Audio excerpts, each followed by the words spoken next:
Malam pergantian tahun 2021 di Kota Palembang sangat terasa berbeda dibanding sebelumnya. Penyebabnya tidak lain karena pandemi COVID-19 yang terus mengintai masyarakat.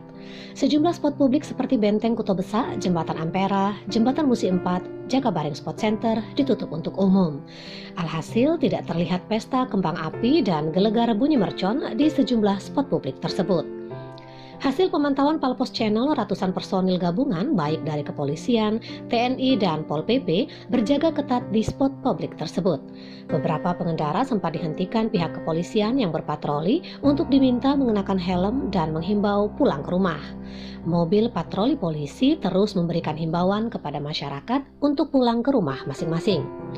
Gubernur Sumatera Selatan Haji Herman Deru bersama Pangdam II Sriwijaya Maijen TNI Agus Suhardi dan Kapolda Sumsel Irjen Pol Eko Indraheri melakukan patroli bersama pemantauan situasi keamanan dan ketertiban masyarakat serta pengecekan kegiatan pengamanan malam Tahun Baru 2021.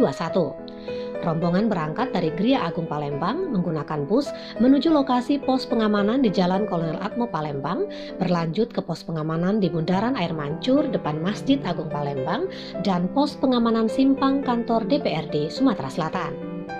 Dalam kesempatan itu, Gubernur mengajak seluruh masyarakat Sumatera Selatan untuk menikmati malam pergantian tahun dengan sukacita, berdoa bersama, mendoakan kondisi negeri ini, dan mendoakan agar pandemi cepat berakhir.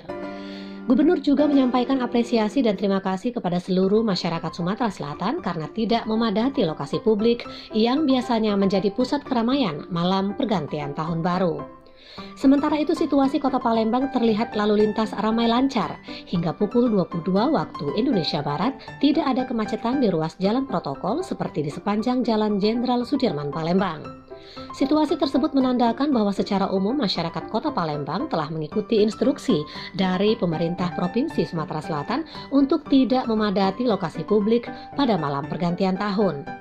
Namun sempat ditemukan adanya kerumunan masyarakat di bawah jembatan Ampera karena banyak pedagang menggelar dagangannya. Sampai detik-detik pergantian tahun dari 2020 ke 2021, sejumlah spot publik tetap lengang. Laporan Kurniawan dari Kota Palembang untuk Anda.